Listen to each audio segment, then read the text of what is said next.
back. We're back, baby. We're back. I say we're back. Welcome back to Not So Degen, the most versatile podcast out there. I'm Elijah Mackey. This is Erasmo, Paulin. What's up, guys? And we got some juicy things lined up. First, I'd like to let's hit it. Let's hit it hard with the Wag Me Minute, baby.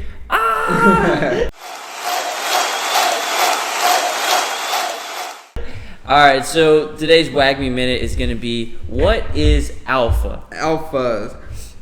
Can you use that in a sentence? I was actually kind of hoping you could use it in a sentence. Okay. So alpha. Hey, Elijah, I got some alpha on Ape Shit Society. Okay, so it's like a little tip, a little secret, or the alpha the insider trading almost. The alpha on Ape Shit Society is Ape Shit Society is going to Pluto. That's fair. Can I get some? I'll get you some on that. But that is what alpha is. You know, just a little tip, it's a little tip. A little knowledge bomb, basically. A little knowledge bomb. Actually, remember we used to get alpha collars for our server. So there's like people specifically that'll go out and look for alpha for you on other projects, other crypto things, or they'll let you know that the market's going down. But interesting work. It is very interesting work, no doubt about it. But yeah, I got some pretty good questions to that for you today. What's that? Are you ready for them? That's it. All right. Hit me with the question. I'm gonna hit you with the curve. No, what you got? This is a fastball, straight fastball. What would you say some of the biggest challenges are when launching an NFT project? When launching an NFT project? Yeah. I guess that kind of plays into maybe even kind of what we just talked about, how there's alpha callers and stuff. It's like not really knowing, because it's a bit like, I say like alpha callers because it's like, what? There's alpha callers? People who specifically do that? Like there's people who do specific, all kinds of different things. But it's like a whole nother world. But I say that to say that where do you start? I think was the hardest part. That can be very hard. Yeah, it was like, because there's, like, we say it all the time, but there's definitely no roadmap. I mean, people on Twitter, they're like, oh yeah, start your social media, or not Twitter, excuse me. Like all the stuff you see, it's like start your social media account, Instagram. Yeah, it's gonna blow up. Yeah, and post every day. You gotta post every day, and you know you do those things, but they're not really hitting. And it's like that getting going is very much, I think probably one of the bigger struggles for me. What about you? There's a lot of struggles. There's a lot of struggles starting an NFT project, but that's a good point. No, like you bring up the point of like not knowing kind of like what things are. Like that's a very good point, because I remember when we first like launched our Discord server, people would come and what was the Discord? Yeah, well, we didn't first started. We didn't know what Discord was, and like we got into, like I thought it was just a gaming thing. Like I didn't, but like I remember people would like join our server and then DM me and they'd be like, "Hey, I'm applying to be a collab manager." I said, "What the fuck is that?" A collab manager? I was like, I can manage my own collabs. Yeah, I know, and I was like, I thought it was something way more extravagant than what it really was. Actually, I say that manage my own collabs. That's later on. When I'm first collab manager, I didn't even know what collabs were, bro. Yeah, no, that's what I'm saying. Like, there's just no like. You want to explain to them what collabs are for people maybe just joining in, or people? Yeah, basically all it kind of ties into like experiences with the. All collabs are just like, well, one, you're gonna give. Well, most collabs are like this. I mean, you can do other collabs in this, but like this is probably 99% of the collabs is that you're gonna give.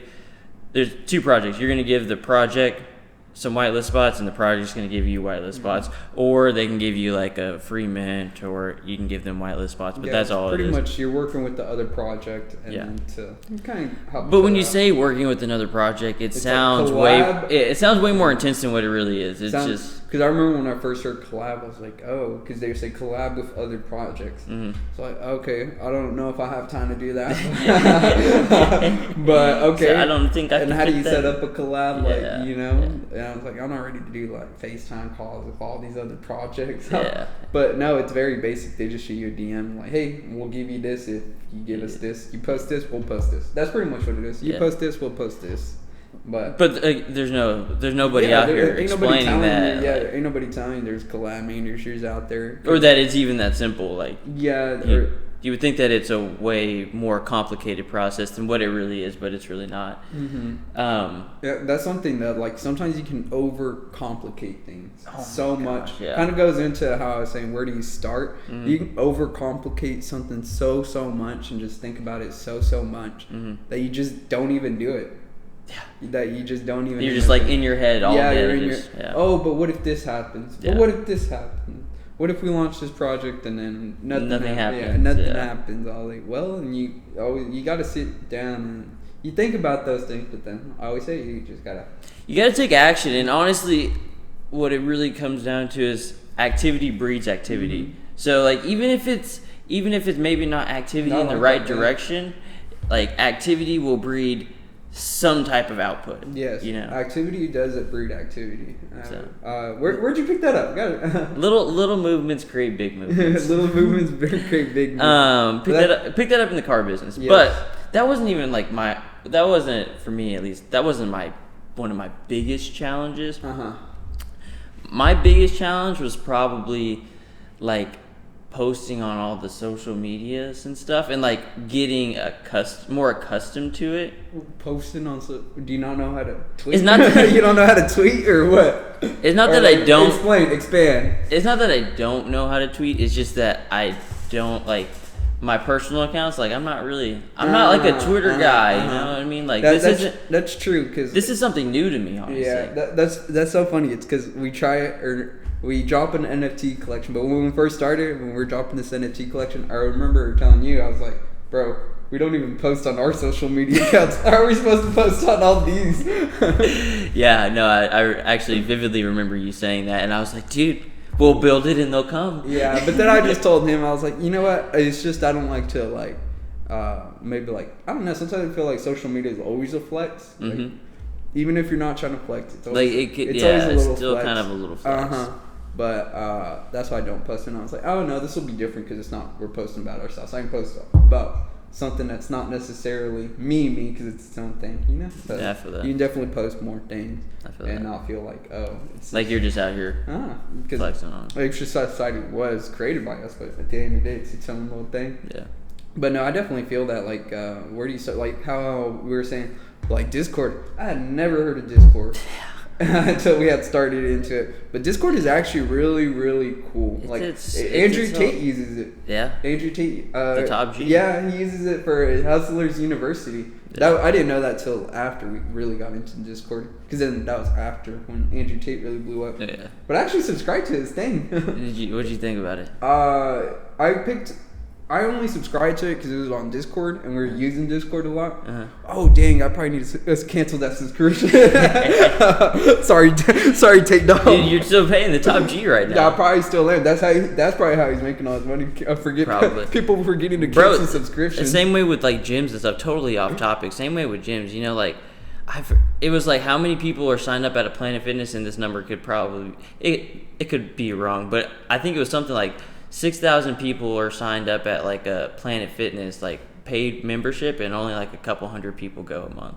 Oh. So like they're making all their money off that subscriptions. That's really yeah, they get you. That's why everyone switches over to them. It'll eat you up. But going back to Discord like subscriptions. It's completely free, but we have to pay those subscriptions. I was just looking at them this morning. Oh yeah, yeah. But they get you with all the little subscription bots. That's how they get. That's how everyone feel like everyone's switching over. I feel like that's a topic for another day. But going back to like I was like, what's Discord, and then like what tweets? Because sometimes you would see accounts that would just post something and bam. Like, blow up. Yeah. Granted, I'm not sure how much of that is real. It's real. No, these are the allegations here. These are all allegations. I think another big thing is, what's real, and what's not real. Not even just with, especially with NFT projects, but like YouTube videos. Oh my gosh, yeah.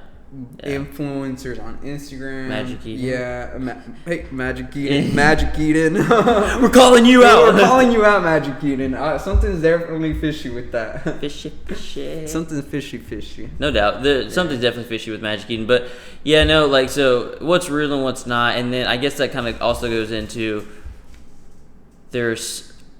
lastly, this is probably one of my biggest one of the bigger things with like launching an NFT project is like the amount of scams that are out there. Oh, bro, so many scams in this world. It's literally ridiculous. Honestly, there was a point where I was like, I should just be a scammer or something. Like this must be really where the money is. Bro. And I heard someone else say it in another YouTube video, and he like confirmed what I was thinking. I was like, he was like, there's I'm not the only one. There's so many scams, and it's ridiculous. Like, I sold cars, and like, believe it or not, we were actually honest people. Man, Majority of us are. I feel like I had to be honest. Yeah. Because honestly, honesty was, to me, The best honesty policy. was the best policy. Because if you weren't honest with a customer, it'd just come back and nip you in the butt. Yeah.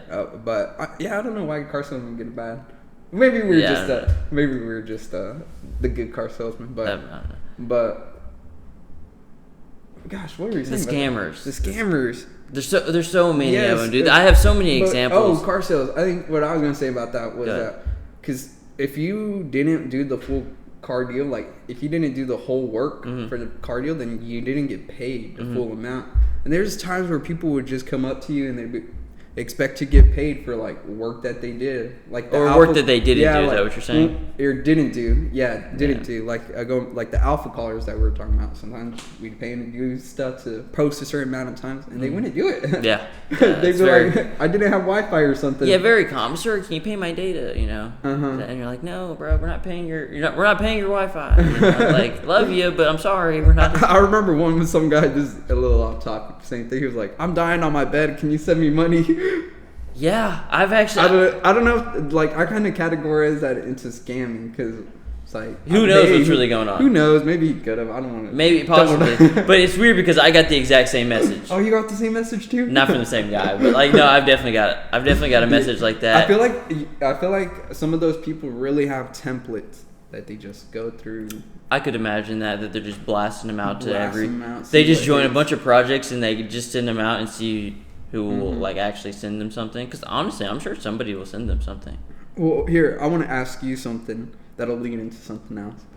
What would you say is like the hardest thing you went through launching the NFT project? Since we're kind of on that topic, learning, and then what was the hardest thing? Hardest experience, hardest moment, toughest moment. There's like a specific moment that stood out. Yeah, a specific moment that kind of was like.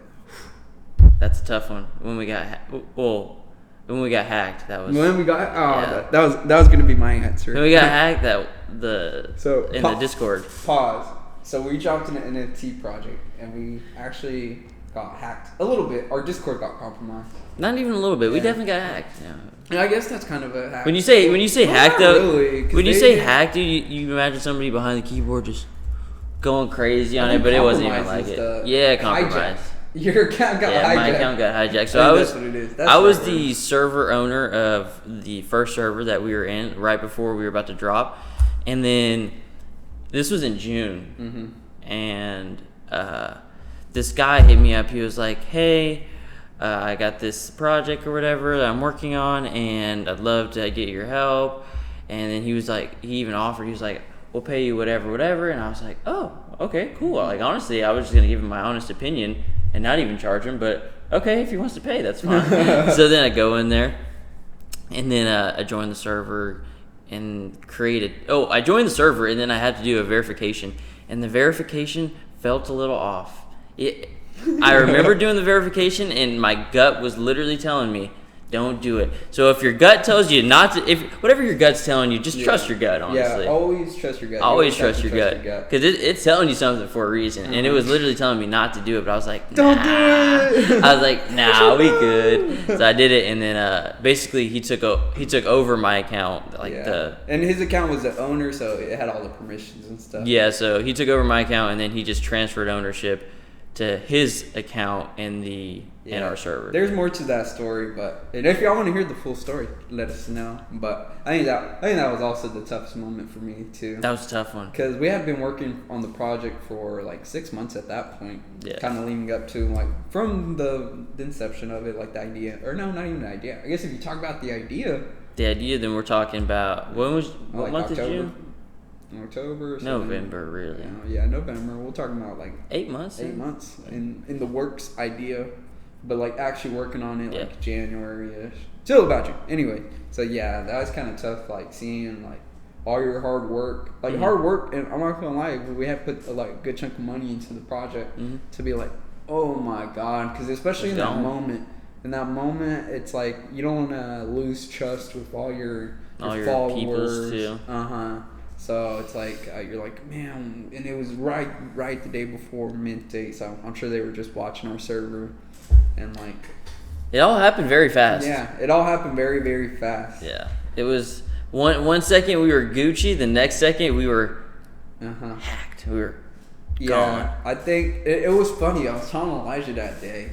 I was telling Elijah, I was like, bro, everything's going so perfect. I feel like dude, everything was going good because we were about to pop on Star Wars. We ordered some wings. We were big chilling. Yeah, we were kind of like, it's the day before midday. Like, we're driving to get haircuts, and I was telling Elijah, I was like, bro, this feels a little too like easy almost, because we felt like we had done something so different that people were just coming into our project. I was like, and then he was like, no, bro. Like, it wasn't easy. We'd been doing this for months now. That's true, yeah. And I was like, yeah, that's true. But I was like, I always feel like there's something bad that kind of just happened before. Yeah. I'm pretty sure I said something along those lines. Yeah, maybe you jinxed it, honestly. Maybe I jinxed it. It's a possibility. Yeah, it's a possibility. But but I think that taught me that no matter how good or like, you're always going to have speed bumps, I guess. Yeah, like for sure. Speed bumps are inevitable. Big old potholes, I guess. Yeah, or a big old ditch. Yeah, but it definitely taught me to, like, or not, all of it. Like, we got to just get back and get back. Bounce back. That's true too. A lot of people would have gave up. Bounce back. Bro, a lot of people would have gave up like after that. Yeah, I think so, or not. Not even I think, bro. I know they would have. Like, if that happened, bro, GG for most people. They're done. Yeah, that one. But I think that was probably the toughest time. So you have to say that was the toughest time? That was definitely... What about besides that? Okay, because that was a big moment. What about besides that? I mean, there was many tough days along the whole process. There's many tough days. That was the outstanding toughest time. There was many days where you're like, I got to do this, I got to do that. But although, like, I literally love what we're doing, but it's not 100% glamorous all the time. You know what it is?